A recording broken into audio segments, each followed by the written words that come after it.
babona amandla live lakho lingemadvodza lasiqondzisako endleleni kungako namhla nabathine sifuna ukulalela khuluma netimlo tetfu usakhe ngoba kukhuluma kwakho baba kufani nokukhuluma kwebantu labakhona emhlabeni egameni elihle igama lika Kristu Jesu amen.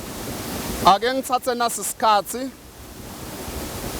ngibingelele babukele emakhaya kuphi nakuphi lapho ukhona namhla emini lilanga lilihle kangaka la ngemva kwami kunanayi waterfall lena iyindalo yaNkulunkulu leyimvelo yemdali lesimkhonzako uNkulunkulu lesimkhonzako muhle kakhulu ngendlela lemangalisako bengifisa ukuthi namhla kulesi sikhathi nakulolusuku loluhle kangaka sike sibuke kanye letindzaba leti ngoba sinemibuto empilweni yethu lesihamba siyithwele mibuto lesinayo imayelana nelive laNkulunkulu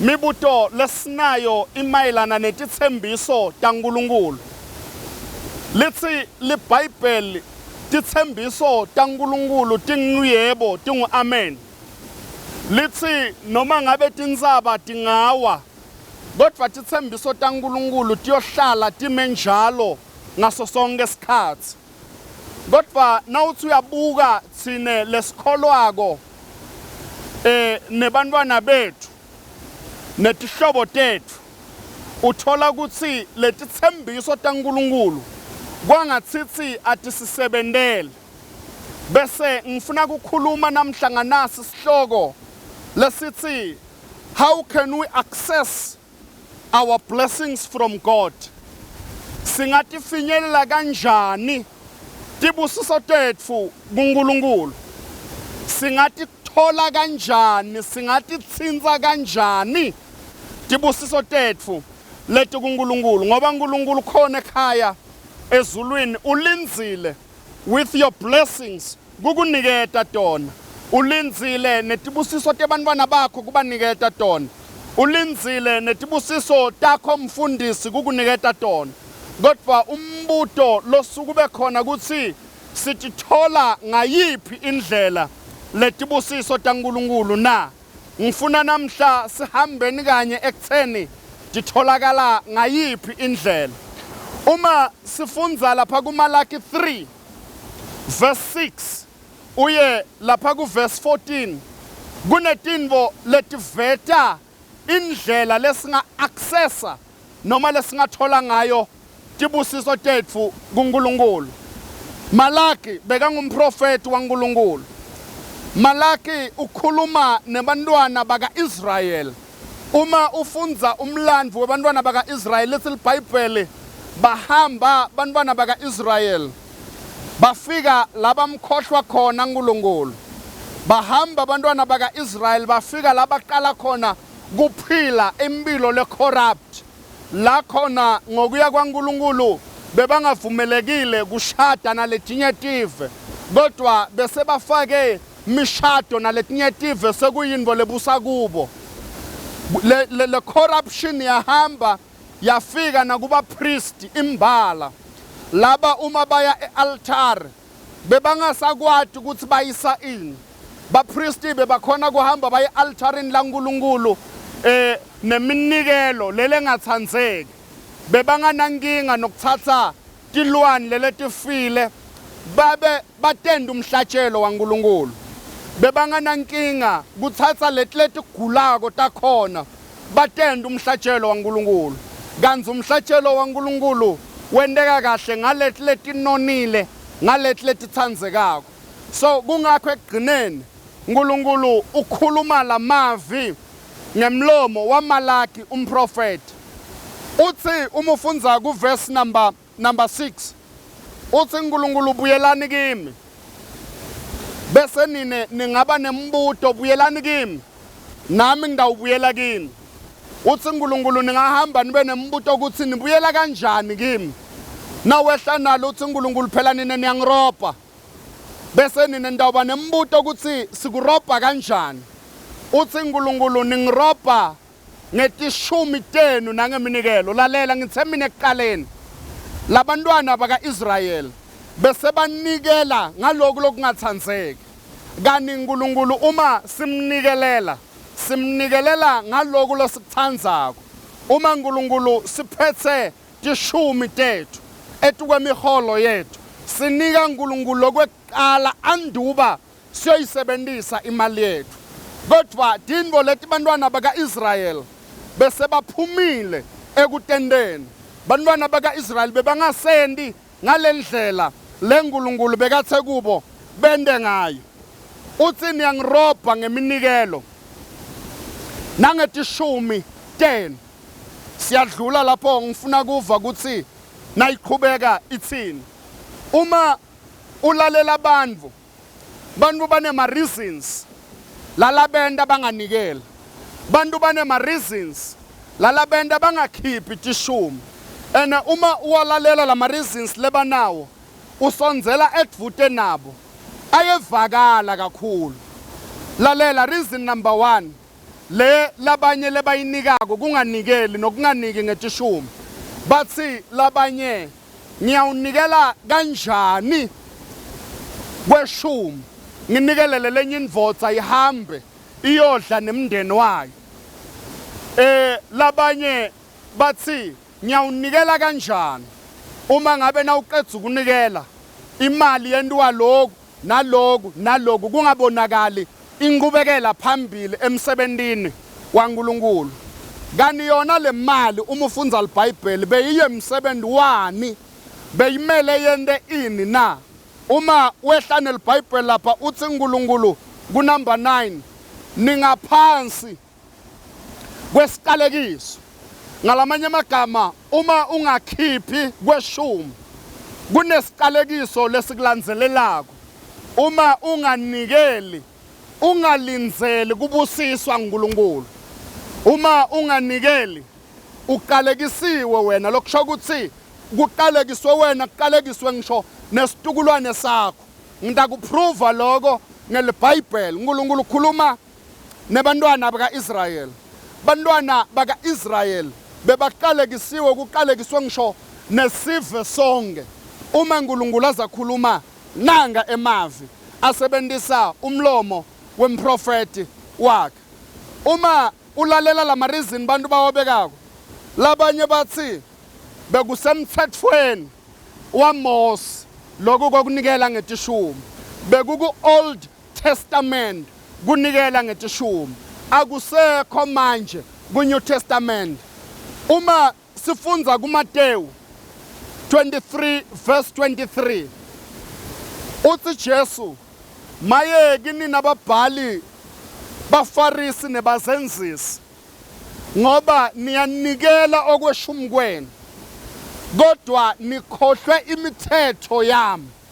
ngalamanye amagama bekumele ngabe akukho lenikushiya emuva bekumele ngabe nihamba nako konke uma nikhipha tishumi bese niqhubeke nende nemithetho akathi Jesu sekwenele sekuphelile ngetishumi uthi nikelani ngetishumi it's fine kodwa ningaconcentrate ekunikeleni ngetishumi kuphela dlulane ekunikeleni ngetishumi bese nigcina miyalo yami nende inzandvo yami ngoba babhali nebafarisi netati temthetho bebabantu laba bebayati kakhulu lemithetho kodwa bebavisisa letinye tetindvo ukuthi batende bese letinye bangatende uthi Jesu akuhambisane kokubili ngalamanye amagama angakeke emhlabeni kutobulala imithetho le yabekwa kodwa mina ngita nemusa kutogcwalisa lemithetho lelebekiwe khiphani tishumi uma verse 9 uthi ungaphansi kwesiqalekiso lesingetulu kakhulu uma ungakhiphi tishumi ake uthathe uhlale ubuka impilo yakho bese uyatibuta ukuthi lokhu lengikwentako kwentekani ngempilo yami ungifakazi wami ukuthi wena In terms of education, ufundzile kakhulu ngendlela lemangalisako. Una wonke qualifications lafanele, but you are still stuck with the same very position. Lelo kuyo emsebentini. You do make applications. You do go kuma interviews, but nothing is happening. And uma sifundza iBhayibheli lithi thine asisiyo misila sitinhloko. Kodwa kuwe kwenteka the opposite. Uma ubuka impilo ekhaya yebantwana bakho imenzawonye. Your children are failures emphakatsini nasetikolweni. Whatever they are doing abakhoni ukuqhubekela phambili. Lalela imbangela ikuwe as a parent because ulahle imithetho yaNkulunkulu. So your children can't be blessed nguNkulunkulu wena ulahle imithetho yaNkulunkulu until ubuyele kuNkulunkulu with your offerings, with your tithe. Bese uNkulunkulu uyakubusisa. Uma ufundza verse number 10 uthi uNkulunkulu lethani konke kweshumi endlini yami. Bese uyangilinga ubone ukuthi angeke ngivule yini emafastere ezulu kuze kuthi ubusiseke. Hamba uyohlala phansi ufunze Hebrews chapter 7 verse 9 and 10. Lithi Levi wakhipha umnikelo through Abraham. Lokusho ukuthi Levi bekangumntukulu waAbraham. Abraham lesikhathi atitha kumpriest lomkhulu waNkulunkulu. Bekangathi khipheli yena kodwa bekakhiphela nebatukulu bakhe. And uma ufunza verse number 10 lapha kuHebrews lithi by the time Abraham akhipha kweshumi Levi bekangatalwa nekutalwa bekasesemtimbeni webatali. Lokusho ukuthi when you give you don't do this for yourselves only, but you do this for your children and the children of your children. Wendela wena nebantwana bakho udlule lapho wendele ngisho netitukulwane takho letitako. People will be blessed ngekunikela kwakho badlule babusiseke bonke ngokulandzelana kwabo uma sifunza. So Levi ngokuya kweBhayibheli he paid a tithe through Abraham. So it became easy for him sekatelwa khona emhlabeni to do the same ngoba lendvo ya ignitewa yatsinzwa kuye asesesiswini sikamama. Lokusho ukuthi whatever negative, whatever positive ngemntwana lonaye nalabo losoto badala ukuveta ngemlomo wakho, ukukhulume ngemlomo wakho, ukwende ngetendo takho. Whatever you are doing today awutendeli wena, wendela abantwana bakho, wendela abatukulu bakho. Uthi uNkulunkulu la ungaphansi kwesiqalekiso lesikhulu kakhulu uma ungakhiphi itishumi. Asiqhubeke ku verse number 10 usinika promises ayaqala promises. Verse number 10 una promise number 1. Promise number 1 uthi uNkulunkulu test me ngilinge ubone ukuthi angeke ngivule emafastero elizulu na. Ngilinge ubone ukuthi angeke ngivule emafastero elizulu na. Ngalamanye amavi this is promise number 1. Kuthi when I just give your tithe, then mina I will open the floodgates of heaven. Uthi nakaqhubeka I will pour blessings kuwe to an extent yokuthi angeke ube nendzawo yokuthi gcina letibusiso. Let us just pause and ask a question. Kuthi uke waba nato tibusiso yini empilweni yakho lolo ngakwati ukuthi ngiyotigcinaphi? Uke waba nesikhathi la ubusiseke khona waze wafika la uthi Nkosi yami kwangathi sowubusisa mina ngedwa labanye abasatitholi letibusiso? Uke waba naso sikhathi la uhleli khona waphoza wabuka letibusiso njengoba lo mnye umhlabelele athi balisa ibusiso zakhe kaziningi? Wena bowuke waba nayo le chance yokutibuka na? Uma udiscovera ukuthi awukakafiki kuleli zinga leli, buyela ku drawing board, start giving a tithe yakho and see ukuthi uNkulunkulu angeke akubusise yini. Promise number 2 sifunza ku verse number 11 uthi, I will prevent pests from devouring your crops and vines will not cast their fruit. Ngiyakuvikela letilwanyana letidle emasimini akho. Lalela, letifo lokutihlasela ekhaya. Lama problems lalaloku ahlasela ekhaya kukhipha imali. Ngiletilwanyana letingulungulu ativumele ngalamanye amagama uphila wena awunayo iprotection yaNkulunkulu. Uphila wena, you are not protected by God. Kodwa namhla ngitsimine buyela kuNkulunkulu. Buyela kumnikati wako konke. Get God's security.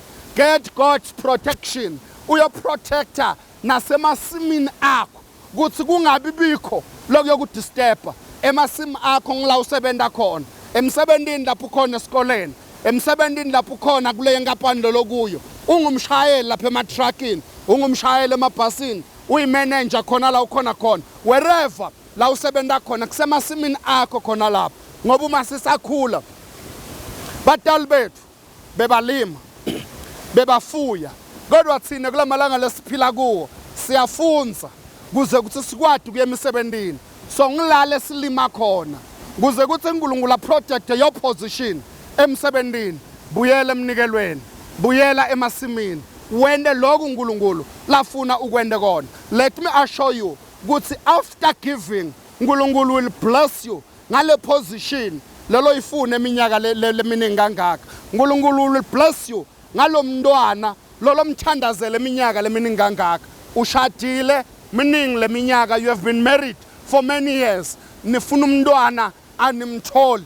Ake nihlale phansi nemngakho, ake nihlale phansi nemyeni wakho. Nitibude ukuthi Nkosi yami sone kuphi lokunye siyakwenda ngendlela le right. Uma nikwenda kahle nithembekile etukweti 10 na. Uma ningakathembeki buyelani niyonika uNkulunkulu tishumi takhe bese and wait upon him. Nibone ukuthi angeke anibusise. Uthi ngiyovimba letilwanyana. Lokusho ukuthi naletilwanyana letidla lembewu yekuthi utale. uNkulunkulu angativimba bese uyakwati ukutala. Ngisho mina bodokotela sebakhulumile empilweni yakho but angeke ube nemntwana. Little Bible, for there is nothing impossible with God. Akukho lutho olungenzeki kuNkulunkulu. So ngalendlela leyo, this is a promise kuthi ekugcineni kwakho konke anything is possible with God. Nalo mntwana kuNkulunkulu possible ngoba uNkulunkulu ungumqalisi, ungumphelelisi. Konke kusesandleni saNkulunkulu. Omnyamhlabeleli uthi he's got the whole world in his hand. Lokusho ukuthi your position, your child, everything is esandleni saNkulunkulu. Yekela konke lokunye. Thatha tishumi taNkulunkulu umnike and wait upon him. Ubone ukuthi ngeke akubusise. Uthi uNkulunkulu ngingakubusisa ngendlela longeke ukwadi kugcina ngayo tibusiso. Number 12 sengifuna koyivala uthi all the nations will call you blessed because uyakuba isizwe esithokozisayo. Uthi uNkulunkulu wena Israel na ubuyela kimi unginika lokhu ngokwami, I will bless you abundantly. So akuyophelela lapho promise number 3. Each and every person will see ukuthi manje sawubusisekile enative tonke tiyokubita lobusisekile. Lalela, bebakwati tolo ukubomashonisa uhlupheka, bebakwati tolo ugwala titratu uhambukela, bebakwati tolo ugijinyiswa mabhenki, ugijinyiswa emasamons nako konke. Kodwa just go back ku drawing board and give God loku mfanele bese uthi Nkosi yami wena uyati mkhululu wami kuthi ngiyonqoba kanjani. God will take you through the situation. Nasa uphumile, people will know, people will see, people will testify. But lo ubusisekile ngingifakazi. I know these things lengikhuluma ngato. I'm not just talking in theory. Kodwa ngithena ngiyibamba lemfihlo yokunikela angizange ngibuke emuva, and I will never look back. I'm looking forward. I continue because this thing is working. This thing iyaphila. The word of God linemandla liyaphila. Take it and live according to God's word. Then you will feel the difference from today henceforth. Utawubona umehluko empilweni yakho. uthi uNkulunkulu tive tonke kuyokubita ube ungilobusisekile. Uma ufundza verse 14 bantwana baka-Israyeli bebabona ku-useless kukhonza uNkulunkulu ngoba bangabone ama-results. Kungenteka nawe sowufike la khona ubona kumkhonza uNkulunkulu kuyinto useless ngoba akwendeki lutho empilweni yakho. You pray for this akwendeki, you pray for that akwendeki, and uyaphila faithful so uphila kahle impilo yokholo, kodwa there are things longakwadi ukuthi accessa. Inkinga yakho kuthi uyamtshontshela uNkulunkulu awumniki lokulokwakhe. Give God lokubelonga kuye and God will bless you ngendlela lemangalisako. Ngifuna kuyivala ngalamavi lathi umnikelo. Uma ufunza lapha kuba seKorinte besibili chapter 9 verse 6 uyale ku14 lapha ku6 lithi lolo hlwanyela ingosana uyakuvuna ingosana. Ngalamanye amagama umnikelo general offering nase uqala kubusiswa nguNkulunkulu ngematithe, nase uqala kubusiswa nguNkulunkulu ngekweshumi. General offerings sendlalelo ngalamanye amagama using your own offering to determine the size yetibusiso lotifunako letivela kuNkulunkulu. You can determine that ngendlela lonikela ngayo. Kweshumi akusiko kwakho kwaNkulunkulu, but lele minye minikelo ngilena kuyimali yakho. So you decide ukuthi I want to give to the church, I want to give to the poor, I want to give to 1 2 3. Then you decide ukuthi nginikela ngalokungakanani. Lokho lonikela ngako will determine the number, the size of blessings leti uNkulunkulu atokunika tona. Uyoqhubeka ngalama emagama utakhela indlu yokureceive lama blessings lawa uNkulunkulu lakhuluma ngawo. Uma ngabe ufuna ama blessings akho angene ku one room, nikela ngomnikelo lotokuvumela lokho. Uma ngabe ufuna ama blessings akho agcwale stadium, do the same. Uma ngabe ufuna ama blessings akho agcwala umhlaba wonke, nikela nawe ngendlela letokwenda ukuthi ama blessings akho agcwala umhlaba wonke.